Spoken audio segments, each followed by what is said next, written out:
beaucoup de nos compatriotes sont désespérés. Ils se disent, ça fait 20 ans qu'on vote et ça fait 20 ans qu'on s'enfonce. Que dites-vous à ces gens-là pour leur donner l'espoir? Je leur dis que, enfin, en tout cas pour quelqu'un comme moi qui a toujours été marqué par l'attachement à la nation et à la civilisation européenne, enfin, la droite républicaine et ses alliés centristes patriotes sont revenus à leurs fondamentaux. Enfin. C'est-à-dire que notre tête de liste, Bellamy, incarne cette idée que nous sommes enracinés, que nous avons un héritage à défendre et que nous avons un génie particulier en Europe, c'est que nous sommes capables de considérer que rien n'est écrit et que tout est possible, qu'il n'y a pas de fatalité. Et Bellamy, qui exprime cette part de culture européenne, a ce talent de donner l'espoir dans les retrouvailles des Européens avec eux-mêmes. Et nous, Français, pays fondateurs en Europe, nous pouvons avoir un impact sur le PPE parce que si on réussit à démanteler le match déjà écrit par les médias, entre le Rassemblement national et Macron, nous aurons la possibilité de nous exprimer parce que nous sommes fondateurs aussi de la Ve République, de populations que nous n'arriverons plus à assimiler ni à intégrer, et en insécurité culturelle parce que nous allons avoir des communautarismes et que notre propre identité est en péril. Pourquoi je n'étais que désespéré avec mes concitoyens? Parce qu'il y avait cette idée fallacieuse selon laquelle il n'y avait qu'une solution. Il n'y avait qu'un système. Un système de libre-échange mondialisé où les nations n'étaient plus que des concepts passés. C'est faux. Les peuples ont des cultures. Les nations ont réuni des peuples. Et nous avons une civilisation commune.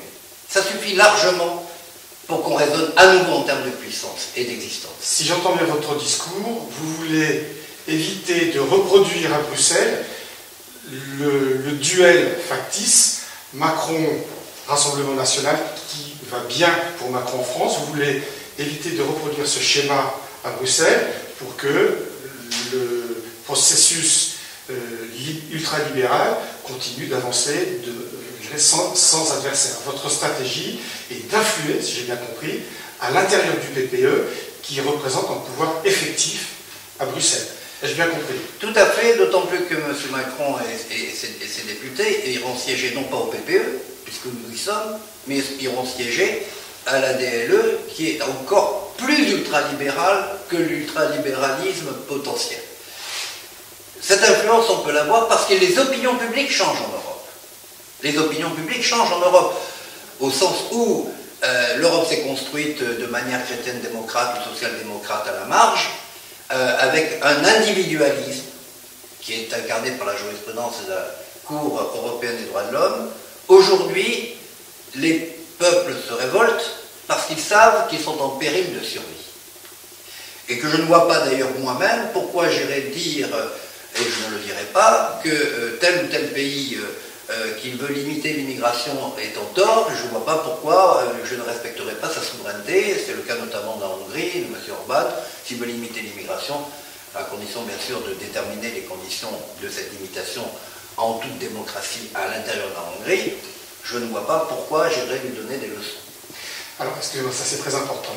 Est-ce que vous sentez chez vos partenaires européens du PPE cette même volonté de revenir aux fondamentaux culturels européens? Il y a dans le PPE une grande diversité selon les nations dont ils sont issus. Mais comme la démocratie représentative, c'est cela, lorsqu'elle n'est pas tronquée et bouleversée, dirais-je, par un phénomène de mode, je dirais, de pensée ou de bien-pensance, pour prendre un mot qu'on utilise aujourd'hui, les gens sont à l'écoute, évidemment, des mouvements d'opinion qui changent en profondeur. Et quand on voit qu'en Finlande, pays qui était celui de l'État-providence le plus généreux, voir les Finlandais d'abord, qui correspondent grosso modo au mouvement nationaliste, être à un seul point de différence par rapport aux sociodémocrates et aux partis conservateurs qui vont devoir s'allier dans le modèle que nous avons connu malheureusement en France, contre les Finlandais d'abord, on voit que la Finlande est touchée aussi par ce changement d'opinion. Donc ceux qui seront au pouvoir, même s'ils ne sont pas issus de ces mouvements, sont tenus et sous le contrôle des électeurs qui vont leur dire une fois oui, mais pas deux fois. Et nous sommes en train de dire la même chose.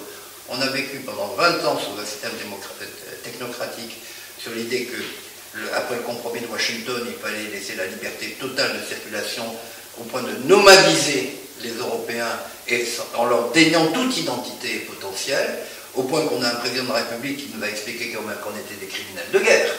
C'est bien la première fois quand même que l'on a un président de la République ou un candidat à la présidentielle. Il n'était pas encore président de la République.